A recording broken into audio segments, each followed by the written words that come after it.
Example some 2.7 பார்க்கலாம். என்ன கொடுத்துருக்காங்கன்னா, இந்த given factorization find the numbers m and n. Tamil என்ன கொடுத்துருக்காங்க, கொடுக்கப்பட்ட காரணி பிரித்தலில் m மற்றும் n என்ற எண்களை காண்க. அதாவது ஒரு ஃபேக்டரைசேஷன் கொடுத்துட்டாங்க, அதில் m வேல்யூ n வேல்யூ என்னன்னு நம்மளை கண்டுபிடிக்க சொல்லியிருக்காங்க. கொஸ்டினில் பாருங்கள், இந்த ஃபேக்டர் என்ன கொடுத்துருக்காங்க, ஃபேக்டரைசேஷன் கொடுத்துருக்காங்களா.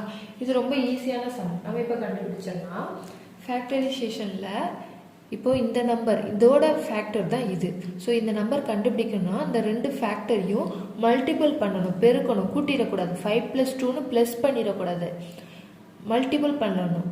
5 × 12, ஓகேவா. 5 2s are 10. ஸோ இந்த பாக்ஸோட வேல்யூ என்ன கிடைச்சிருச்சு, 10 கிடைச்சிருச்சு.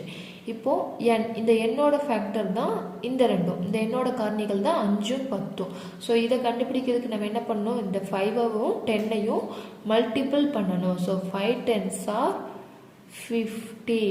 நமக்கு n வேல்யூ கிடைச்சிருச்சா. இப்போது 3, இங்கே ஒரு 3 இருக்குது, இங்கே 15, n வேல்யூ 50, n வேல்யூ கிடச்சிருச்சு. இப்போ இந்த பாக்ஸ் கண்டுபிடிக்கிறதுக்கு என்ன பண்ணணும், இந்த பாக்ஸோட ஃபேக்டர்ஸ் தான் என்னது, 3யும் 50யும். ஸோ 3யவும் 50யவும் மல்டிபிள் பண்ணால் இந்த 3ஐயும் 50ஐயும் பெருக்கணும்னா இந்த பாக்ஸில் உள்ள வேல்யூ நமக்கு கிடச்சிடும். ஸோ 350s are 150, ஓகேவா. இப்போ இந்த பாக்ஸில் உள்ள வேல்யூ என்னது, 115 கிடைச்சாச்சு. இப்போ m கண்டுபிடிக்கணும். mோட ஃபேக்டர்ஸ் என்னது, 2வும் 150யும். mோட காரணிகள் தான் என்னது, 2வும் 150யும். ஸோ m கண்டுபிடிக்கணும்னா இந்த ரெண்டையும் 150ஐயும் மல்டிபிள் பண்ணோம்னா நமக்கு m வேல்யூ கிடச்சிரும். இப்போ 2 150s are 300. So m value என்னது, 300. இங்கே n வேல்யூ என்ன கண்டுபிடிச்சிருந்தோம், 50, ஓகேவா. ஆன்சர் அவ்வளோதான். m வேல்யூ என்ன இங்கே எடுத்து எழுதிடலாம். m is equal to 300, n is equal to 50. இது ஸ்டெப் பை ஸ்டெப்பாக எழுதி தான் எழுதணும். நமக்கு புக்லேயே கொடுத்துருக்காங்க, அதை நீங்கள் பார்த்துக்கலாம். ஸ்டெப் பை ஸ்டெப்பாக எழுதிட்டு அதுக்கப்புறம் ஆன்சர் இப்படி எழுதணும். நான் ஆன்சர் கண்டுபிடிக்கிற மெத்தட் மட்டும்தான் சொல்லியிருக்கேன், பை வேர்ட்ஸ் நான் எழுதலை, ஓகேவா. அது புக்கில் பார்த்துக்கோங்க நீங்கள். இப்போது நெக்ஸ்ட்டு எக்ஸாம்பிள் சம் 2.8 பார்க்கலாம். எக்ஸாம்பிள் சம் 2.8 என்ன கேட்டிருக்காங்க, can the number 6 power n, n being natural number, n with the digit 5, give reason. அதாவது 6 power n அப்படிங்கிற n நம்பரில் n வந்து நேச்சுரல் நம்பராக இருந்தால் அதோட ஆன்சர் கிடைக்கிற ஆன்சரோட n டிஜிட் வந்து 5ல் முடியுமா, 5ஆக இருக்குமா அப்படின்னு சொல்லி கேட்டிருக்காங்க. இருக்கும் இல்லை எதுனாலும் ரீசன் சொல்லுங்கள் அப்படின்னு சொல்லி கேட்டிருக்காங்க. இப்போது 6 power n இதை எப்படி எழுதலாம், 6ஐ ஃபேக்டர் பண்ணோம்னா, ஃபேக்டரைசேஷன் பண்ணோம்னா, அதாவது காரணிப்படுத்தினோம்னா 2 × 3 வருமா. 2 × 3 power n அப்படி எழுதலாமா. So 2 × 3 the whole power n, இதை எப்படி எழுதிக்கலாம், 2 power n × 3 power n அப்படி எழுதிக்கலாமா. 2 power n × 3 power n இருக்கா. 2 மல்டிபிள் இருந்தாலே ஆன்சர் ஈவனில் தான் கிடைக்கும் சொல்லியிருக்கோமா. இப்போ நம்ம சப்ஸ்டியூட் பண்ணி பார்க்கலாம், செக் பண்ணி பார்க்கலாம். இப்போ வந்து நம்ம n வந்து 1ன்னு எடுத்துக்கிட்டோம்னா 2 power 1 × 3 power 1, 2 × 3, 2 3s are 6 தான் நமக்கு கிடைக்கும் இல்லையா. இப்போ n வந்து நம்ம 2ன்னு எடுத்துக்கலாம். அப்போ 2 power 2 × 3 power 2, 2 2s are 4, 3 3s are 9. Answer 36, 4 9s are 36, ஓகேவா. 2ஆல் எந்த நம்பரை மல்டிப்ளை பண்ணாலும் நமக்கு ஈவன் நம்பர் தான் கிடைக்கணும். ஃபார் எக்ஸாம்பிள் இப்போ 2ஐ 5ஆல் மல்டிப்ளை பண்ணோம்னா 2 5s are 10 தான் கிடைக்கும். 2ஐ ஆல்ரெடி 3ஆல் பண்ணியாச்சு. 2ஐ 4ஆல் பண்ணால் 2 4s are 8. 2ஆல் எந்த நம்பர் நம்ம மல்டிப்ளை பண்ணாலும் ஆன்சர் வந்து நமக்கு ஈவனில் தான் கிடைக்கும். ஆனால் இங்கே கொஷின் என்ன கேட்டிருக்காங்க, ஆன்சரில் லாஸ்ட் டிஜிட் 5ல் இருக்குமான்னு கேட்டிருக்காங்க. லாஸ்ட் டிஜிட் 5ல் இருந்தாலே அது என்னது, ஈவன் நம்பர் அர்த்தம். இப்போ எக்ஸாம்பிள் லாஸ்ட் டிஜிட் வந்து 5ன்னு வச்சுக்கோங்க. 25ல் லாஸ்ட் டிஜிட் என்னது 5. 25ங்கிறது ஆட் நம்பரா ஈவன் நம்பரா, ஆட் நம்பர் தான். ஸோ அப்போ 2 மல்டிபிள் இருக்கிற எந்த நம்பருமே ஈவன் ஆடில் கிடைக்காது, அதோட ஆன்சர் ஈவனாக தான் இருக்கும். ஸோ இப்போ நம்ம என்ன எழுதிக்கலாம், 2 is a factor of 6 power n. பார்த்தோம்னா 2 × 3 வந்துடும். 2ஓட ஃபேக்டராக இருக்குது 6 power n. So 6 power n is always even. ஏன்னா ஒரு மல்டிபிளில் 2 மல்டிபிள்ஸ் வந்துட்டாலே அதோட ஆன்சர் கண்டிப்பாக ஈவனாக தான் இருக்கும். ஸோ 6 பவர் n கண்டிப்பாக ஈவனாக தான் இருக்கும். But the number ends with digit 5 is always end. பார்த்தோம்ல, இப்போ ஒரு நம்பர் லாஸ்ட்டில் 5ல் முடிஞ்சுன்னா அது கண்டிப்பாக ஒற்றைப்படை எண்ணாக தான் இருக்கும். So the number ends with the digit 5 is always odd. Hence 6 power n cannot end with the digit 5. ஓகேவா? தமிழ் எப்படி எழுதிக்கலாம்? 2 என்பது 6 பவர் எண்ணின் ஒரு காரணியாகும். எனவே 6 பவர் n இரட்டைப்படை எண்ணாகும். ஆனால் கடைசி இலக்கம் 5இல் முடியும் எண்கள் ஒற்றைப்படை எண்கள் ஆகும். ஆகவே 6 அடுக்கு எண்ணின் கடைசி இலக்கம் 5 என முடிய வாய்ப்பில்லை. ஓகேவா? நெக்ஸ்ட் எக்ஸாம்பிள் சம் 2.9 பார்க்கலாம்.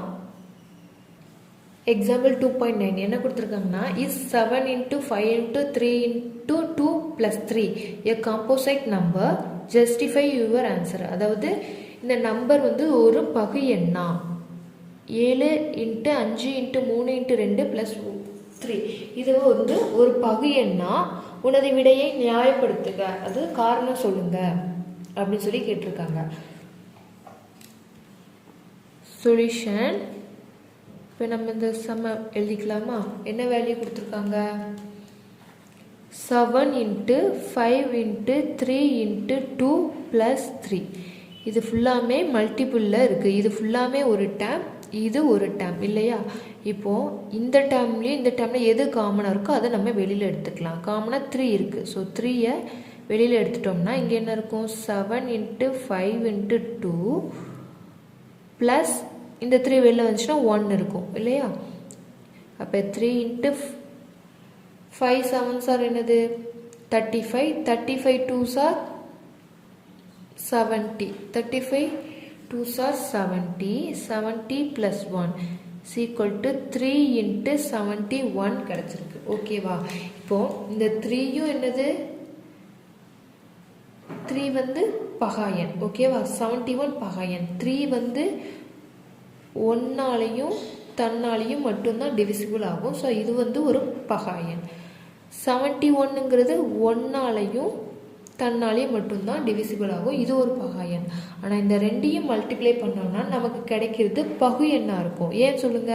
இப்போ இந்த ரெண்டையும் மல்டிப்ளை பண்ணோம்னா 1 3s are 3, 7 3s are 21 இல்லையா? ஸோ இந்த 213ங்கிறது ஒன்னால் டிவிசிபிள் ஆகும், 3ஆலே ஆகும். ஏன்னா 3யும் 71 சேர்ந்து தானே 213. அப்போ இந்த 213 ஒன்னால் டிவிசிபிள் ஆகும், 3ஆல் டிவிசிபிள் ஆகும், 71ஆலேயும் டிவிசிபிள் ஆகும். அதே நேரத்தில் 213 இந்த 4 நம்பர்ஸாலேயும் டிவிசிபிள் ஆகும். அப்போனா இது 4 நம்பர்ஸாலேயும் டிவிசிபிள் ஆகும். அப்போனா இது ஒரு பகு எண். ஓகேவா? 2 பகாயனோட பெருக்கல் பலன் எப்பயும் என்னதான் இருக்கும்? பகு எண்ணாக தான் இருக்கும். பகு எண் அதாவது காம்போசிட் நம்பர்னா நிறைய நம்பர்ஸால் டிவிசிபிள் ஆகும். அது ஒன்னாலையும் தன்னாலையும் தவிர்த்து மற்ற நம்பர்ஸாலையும் டிவிசிபிள் ஆகும். இப்போ 213 ஒன்னாலையும் பை இட் செல்ஃப் 213 தவிர்த்து 3ஆலையும் டிவிசிபிள் ஆகுது, 71ஆலையும் டிவிசிபிள் ஆகுது. ஸோ இது என்னது? காம்போசிட் நம்பர் தான். தமிழ் சொன்னா இது பகு எண். ஏன்னா பகு எண்ங்கிறது ஒன்னாலையும் தன்னாலையும் மட்டும்தான் டிவிசிபிள் ஆகும். இங்கே 213 ஒன்னாலையும் டிவிசிபிள் ஆகுது, 213ஆல் டிவிசிபிள் ஆகுது. அது போக 3ஆலையும் வகுப்படும், 71ஆலையும் வகுப்படும். ஸோ இது பகு எண் தான். இப்போ எப்படி எழுதிக்கலாம்? Yes, the given number is a composite number because it can be factorized in terms of 2 primes. So it is a composite number. தமிழில் எப்படி எழுதிக்கலாம்னா, கொடுக்கப்பட்ட எண் ஒரு பகு எண்ணாகும். ஏனெனில் இந்த எண்ணானது இரு பகா எண்களின் பெருக்கல் பலனாக காரணிப்படுத்தப்படுகிறது. ஓகேவா? எனவே இது ஒரு பகு எண்ணாகும். உங்களுக்கு எக்ஸாம்பிள் சம் தான். ஸோ புக்லேயே கொடுத்துருப்பாங்க இந்த லைன்ஸ்லாம், நீங்கள் புக்கை பார்த்து கூட எழுதிக்கலாம். நெக்ஸ்ட்டு எக்ஸாம்பிள் சம் 2.10 பார்க்கலாம். இப்போ எக்ஸாம்பிள் சம் 2.10 என்ன கொடுத்துருக்காங்க? a and b are 2 positive integers such that a power b into b power a is equal to 800. Find A and B. சரி, இந்த வேல்யூ கொடுத்துட்டாங்க. A power B, B power A வந்து 800 கொடுத்துட்டாங்க. ஏ வேல்யூவும் B வேல்யூவும் கண்டுபிடிக்க சொல்லியிருக்காங்க. ஃபஸ்ட்டு இதை வந்து காரணிப்படுத்திடலாம். 800 ஃபேக்டரைசேஷன் பண்ணிடலாம். இதை கண்டுபிடிக்கிறதுக்கு ஃபஸ்ட் நம்ம இதை ஃபேக்டரைசேஷன் பண்ணிடலாம். ஓகேவா? காரணிப்படுத்திடலாம். இந்த 800 ஃபேக்டரைசேஷன் பண்ணிடலாம். எப்படி எழுதலாம்னா, the number 800 can be factorized as. ஓகேவா? தமிழ் என்ன எழுதிக்கலாம்? 800 என்ற எண்ணை நாம் காரணிப்படுத்தும் போது பெறுவது. இதுக்கு டா மெத்தடில் போட்டுக்கலாம். ஃபேக்டரைசேஷனில் ஃபஸ்ட்டு ஸ்மால் நம்பர்லேருந்தே போட்டுக்கலாம். 4 2s are 8, 2 2s are 4, 1 2s are 2, 5 2s are 10, 25 2s are 50. இதுக்கப்புறம் 2ல் போகாது, ஸோ 5 போட்டுக்கலாம். 5 5s are 25, 5. ஓகேவா? இப்போ எத்தனை 2 பவர் எத்தனை இருக்குன்னு பார்த்துக்கலாமா? So 800 is equal to 2 power எத்தனை 2 இருக்குது? 1 2 3 4 5 5 2s இருக்குது. 2 பவர் 5 இன்ட்டு 5 பவர் 2 இருக்குது இல்லையா? கொஷனில் என்ன கொடுத்துருக்காங்க? A power B into B power A is equal to 800. இப்போ நம்ம இந்த ஆன்சர் எழுதிக்கலாமா? 2 power 5 is equal into 5 power 2 is equal to 800. சேமாக இருக்கா? இங்கே ஏ 2 இருக்குது, இங்கேயும் 2 சாரி ஏ இங்கே என்ன ஏ இருக்கோ அந்த வேல்யூ தான் இங்கே ஏ. அப்போ இங்கேயும் 2 இருக்குது, இங்கேயும் 2 இருக்குது இல்லையா? மேலே பி, இங்கே கீழேயும் பி, அதே மாதிரி மேலேயும் 5 கீழேயும் 5 இப்போ இருக்குது. ஸோ நம்ம ஏபி வேல்யூ எழுதிக்கலாம். ஏ வேல்யூ, ஆனால் இதில் ஒன்று எப்படின்னா, நம்ம இதை 2 பவர் 5 இன்ட்டு 5 பவர் 2ன்னு எழுதிக்கலாம். அதே நேரத்தில் 5 பவர் 2 இன்ட்டு 2 பவர் 5ன்னு எழுதிக்கலாம் இல்லையா? நம்ம பெருக்கல்ல 1 இன்ட்டு 2னாலும் ஒன்று தான், 2 இன்ட்டு 1னாலும் ஒன்று தான். ஓகேவா? ஸோ அப்போனா இதில் நமக்கு 2 ஏ வேல்யூ கிடைக்கும். சப்போஸ் இப்படி இருந்ததுன்னா ஏ வேல்யூ என்னது 2, பி வேல்யூ 5ன்னு கிடைக்கும். இல்லை சப்போஸ் 5 இன்ட்டு 2ன்னு இருந்ததுன்னா ஏ வேல்யூ 5, பி வேல்யூ 2ன்னு கிடைக்கும். ஓகேவா?